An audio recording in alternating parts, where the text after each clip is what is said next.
gente não vai adentrar, né, todas essas outras áreas, porque a cadeia é uma parte dessa, uma parte do meu filho, né? E no mercado de carne, que teoricamente seria o último ponto, nós vamos seguir, né? Vamos seguir falando ainda, né, algumas questões, a questão das obras, a questão, né, do casario, mas nós vamos até o Ponte do Açaí, que fica lá, né, nessa mesma rua, do outro lado da Estação das Docas, do início da Presidente Vargas, porque é o exemplo de um empresário que preserva o patrimônio. O dono do Ponte do Açaí, que pode nos receber hoje, que é o Nazareno Alves, né? E ele sempre nos fala dessa história dele lá com o açaí, da história da preservação daquele casarão, é um casarão lá do século XIX.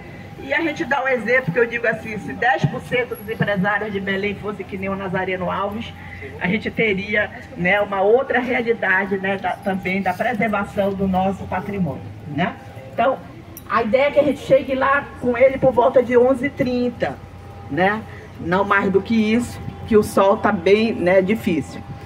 Como hoje a gente não tem tanta gente, eu digo não tem tanta gente porque em média tem dado 150 pessoas. Eu estou olhando aqui, estou calculando, sei lá, umas 100 pessoas aí. Depois o Júnior fala aí quantos já assinaram, né? Então aí o roteiro, né, ele caminha, né, de forma mais rápida. Então lá a gente termina, né? E a gente faz lá, a gente pede que vocês assinem, mesmo quem mandou a inscrição online, assinem o caderno que está ali com o Odivar Júnior. Cadê o Odivar? Está ali, ó. Tem um caderno, porque no final a gente vai fazer um sorteio, tá? A gente vai fazer sorteio, a gente sempre sorteia. Então tem um livro que eu trouxe para sortear, tem uma caneta especial do roteiro e tem uma camisa do roteiro também que a gente vai sortear. Evidentemente só quem não jogar toalha, não tem procuração para receber. Só quem estiver lá até o final. A gente fala isso porque aí quando a gente sorteia tem muita gente que já foi embora. Aí não tem procuração, né? Tem que estar lá para receber lá, né, o nosso sorteio. Então, é isso que eu queria dizer para vocês. Dizer para vocês que ao longo do caminho vão se hidratando, apesar que hoje está um ventinho bom, mas o sol aqui, colegas que não são daqui, né, ele né, muita umidade, e aí você pode passar mal mesmo, né? Então é bom vocês irem se hidratando, né? Olha, aqui tem água de coco, tem água, então é importante essa hidratação aí ao longo do nosso percurso, mas eu acho que hoje até o sol vai colaborar, tomara que ele não saia com toda a força. Então vamos iniciar. Bom, Belém do Pará, gente. Belém, fundada em 1616. Mas em 1616 nós já tínhamos outra cidade aqui. 1616 é a fundação oficial dos portugueses, certo? Então, nesse nosso roteiro, a gente fala também do que não está visível, do invisível, e que é importante para a gente entender o que é hoje a nossa cidade, né? Então, a gente tem essa data de 1616, a chegada dos portugueses aqui, e, né, nesse ponto estratégico, né, com a fundação dessa fortaleza. Vamos ver o que é 1616, século 17, né? Como é que estava, né, a divisão? Bom, o mundo estava dividido nas duas grandes nações que mandavam naquele período, Portugal e Espanha. Nós tínhamos uma linha imaginária dividindo esse mundo, e essa linha imaginária, que é do Tratado de Tordesilhas, né, ela dividia, e tudo que estava em direção ao Pacífico pertencia à Espanha, tudo que estava em direção ao Oceano Atlântico era Portugal. E essa linha imaginária, ela passava, se vocês olharem, próxima à cidade de Belém, né, Belém, e ia até Santa Catarina, Laguna. Lá em Laguna eles fizeram um monumento, inclusive. Em Belém nós não temos nenhum monumento, atenção. Em relação a esse tratado de Tordesilhas, nós temos outro tratado ali em frente do Instituto Histórico, que é de Madrid, já é tempo depois, né?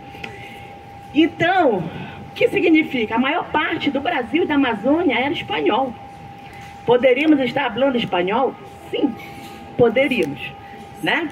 Mas qual foi toda a estratégia portuguesa nesse período? De avançar o território utilizando duas formas que o nosso querido, saudoso geógrafo Carlos Walter Porto Gonçalves, né, no livro Amazônia, Amazônias, né, ele já dizia, era a presença da espada e era a presença da cruz, né? Então era a entrada com a espada, os militares das fortalezas, e era também a entrada dos religiosos, com a presença da igreja. Por que os religiosos? Porque logo se descobre o que era de valor que tinha aqui nessa região. Diferente do litoral, onde começou o processo de ocupação, na parte do Nordeste, né? Não era cana-de-açúcar, não era pau-brasil, era, né, as especiarias que estavam no interior da floresta. As drogas do sertão, que não são mesmo as drogas de hoje, evidentemente, as especiarias que tinham valor no mercado europeu, né? E quem sabia adentrar para coletar essas especiarias? Caberia naquele momento trazer, como foi feito na parte do litoral, trazer toda, né, a população africana escravizada para trabalhar? Não. Porque a população africana ela veio para trabalhar principalmente, né, na parte lá da agricultura, lá no litoral.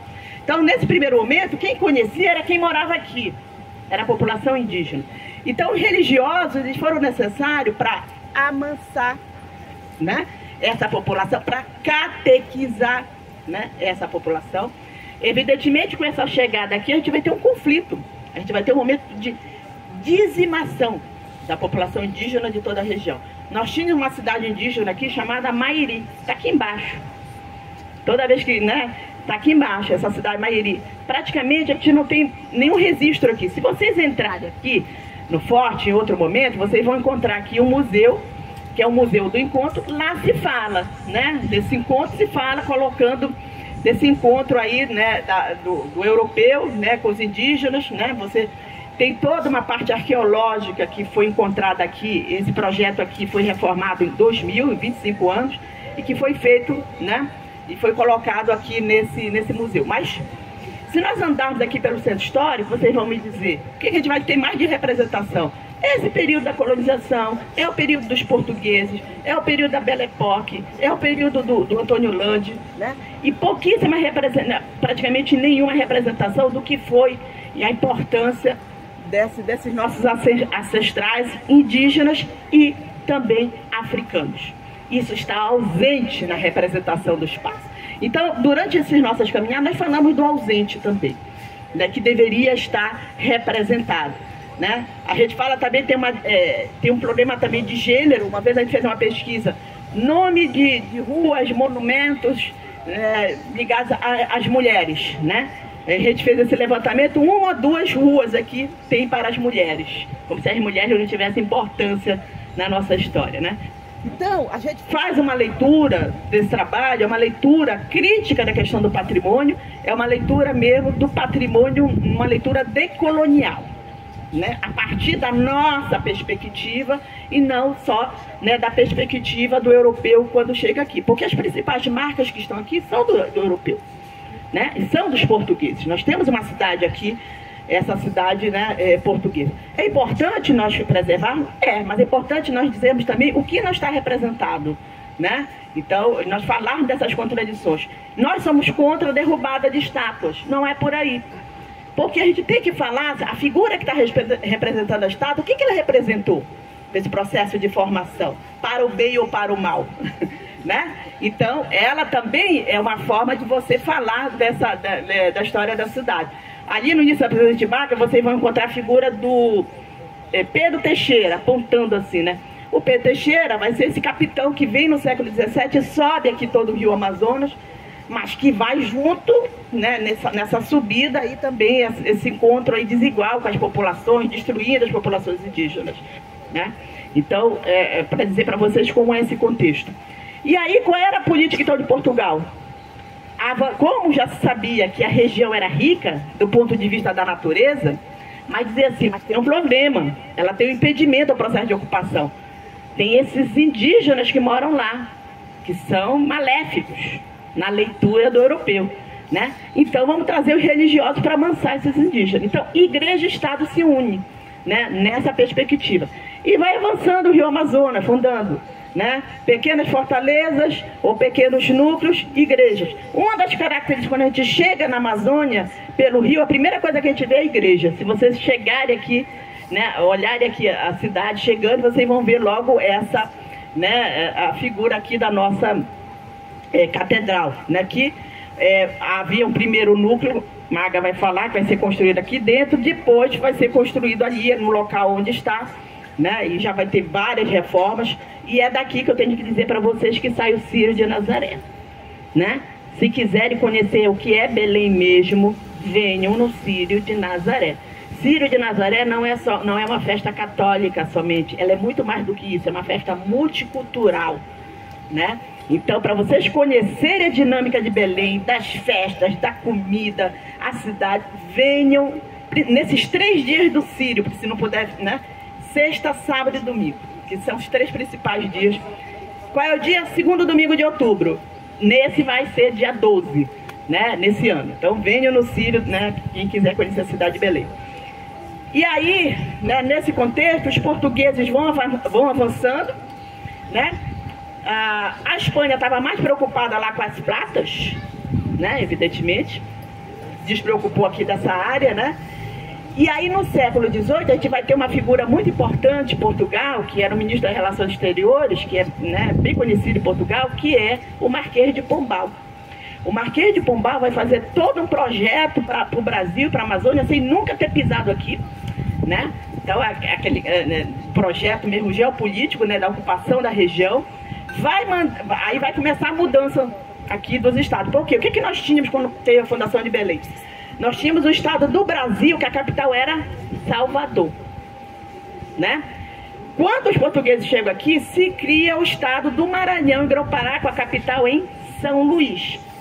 Só que Belém passa a ser mais importante do ponto de vista estratégico. Logo, a capital vai passar a ser do Grão-Pará e Maranhão, com sede principal em Belém. E lá, 100 anos depois, vai se separar. Vai ficar Maranhão e vai ficar Grão-Pará. Se cria o estado do Grão-Pará. O que é o estado do Grão-Pará? Era tudo que se conhecia da Amazônia, né? Vamos pensar ali, entra Amapá, entra Roraima, entra o Amazonas, né? Tudo que se conhecia da Amazônia era esse estado, que era, né, esse estado. E o que é interessante, a nossa ligação não era com Salvador, a nossa ligação era com Lisboa, porque nós estamos mais próximos de Lisboa. Aí Belém está longe. Longe do quê? Do que ponto de vista, né? Então, naquele momento, evidentemente, do ponto de vista físico, da ligação física, a nossa ligação física com Lisboa é muito mais próxima. Como hoje é. Vocês sabem que um voo daqui de Belém até Lisboa são 8, 9 horas, né? Infelizmente, tem nós já temos hoje voo direto, mas às vezes sai mais barato. Você vai para São Paulo, vai 3 horas até 3 horas e meia para São Paulo, de lá pega outro 12 horas para Lisboa, né? Mas nós estamos mais próximos, né? E aí essa estratégia, né, de fundando, aí o que o Marquês de Pombal faz? Cria esse estado, manda o irmão dele ser governador aqui. É nesse momento que ele diz assim, vamos rever o tratado. Por quê? Foi Portugal que avançou. Qual foi a estratégia dele? Ele muda aquelas nomes de comunidades que eram comunidades indígenas para nome de cidades portuguesas. Alguém me fala esse nome de cidades portuguesas? Bragança, Óbidos, Alenquer, Almerim, né? E aí vamos rever o tratado. Pelo princípio do tratado, o princípio vai ser do utiposidete. Que é o utiposidete? Quem de fato ocupou, de direito vai pertencer. E assim vai ser feito o Tratado de Madrid, no século XVIII. Essa linha imaginária que passava aqui, ela vai ser arrastada até onde hoje, imagine a fronteira lá do estado de Amazonas, onde fica ali a cidade de Barcelos, mais ou menos.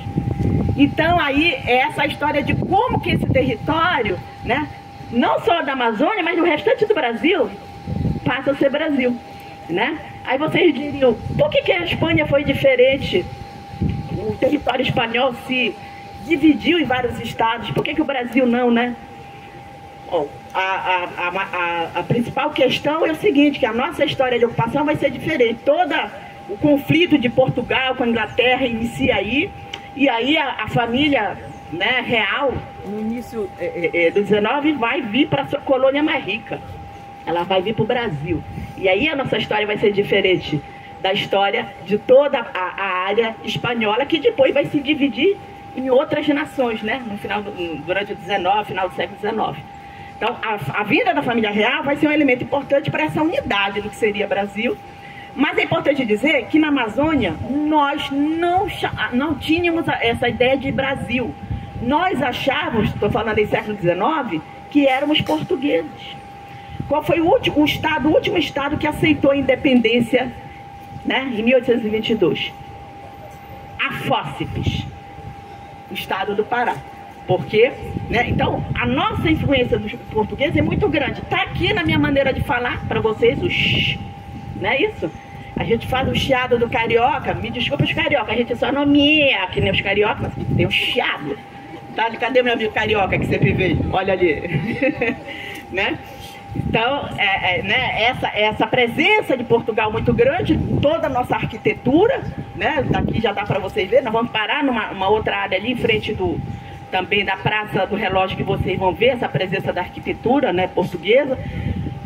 Na questão alimentar, né, também muito açúcar, muito ovo, né, então isso é uma presença muito grande, né, dessa presença aí, dessa herança, né, portuguesa. E aí, no século XIX, que a gente vai ter esse processo, né, de independência conturbado, que nós sabemos, e só um ano depois a Fósseis do Pará vai aderir à independência, que até é feriado, né? Vocês sabem que agosto, tem lá, 15 de agosto, né, que é o dia lá do feriado, que se comemora, né, essa adesão. E aí muda essa história de todo esse território, do processo de ocupação, né, pelos portugueses e tal, né? Então é importante dizer o que era esse momento aí, né, desse momento da fundação, né, da cidade de Belém, né, da fundação. E veja bem, por que aqui, se nós olharmos aqui, porque tinha que defender de quem entrava e tinha que defender de quem estava aqui dentro, né? Então se escolhe um ponto estratégico, se vocês olharem como se fosse uma península aqui, olhando no mapa, né, para colocar essa fortaleza. Achava-se que isso aqui era Rio Amazonas, tecnicamente não é, porque o Rio Amazonas chega na Ilha do Marajó, e aí do lado, né, da margem direita, ele vai encontrar várias pequenas ilhas, pequenos canais, aí vai se encontrar com outros rios, vai ter denominações diferentes, vai se encontrar com o Rio Tocantins, vai ter denominação do Rio Pará, vai se encontrar aqui com o Rio Guamá. E do outro lado, ele sai livremente pela cidade onde está Macapá. Aí lá é o Rio Amazonas, né? Que nós temos uma outra fortaleza lá belíssima, né? Também do século XVIII. Então, para a gente entender um pouco, a cidade começa a se organizar aqui, né? O que é tombado, gente? Nós temos tombado aqui o bairro da Cidade Velha, que é esse bairro aqui, e outro bairro que a gente vai também passar, que é onde está o mercado do Ver-o-Peso, que é o bairro da Campina, tombado pelo IPHAN, já desde 2013, mas o tombamento não significa que tem preservação. O tombamento, ele é um instrumento que pode permitir ao Estado conseguir recursos para preservação. O tombamento, né, ele em qualquer cidade brasileira é muito conflituoso com os proprietários. Porque muitas vezes eu sou proprietário daquela casa ali do outro lado, eu não tenho recurso para manter, né? Eu não posso vender, eu não posso modificar. E aí, às vezes, o que eu faço? Deixa lá cair, né? Aí cai. Tem uma característica que a gente vai ver aqui também no centro histórico. Muitas dessas casas hoje que caiu o miolo são usadas para um problema grave nos nossos centros históricos, na cidade: estacionamento, né? Às vezes pega fogo, de repente pega fogo, né? Então, patrimônio é conflito.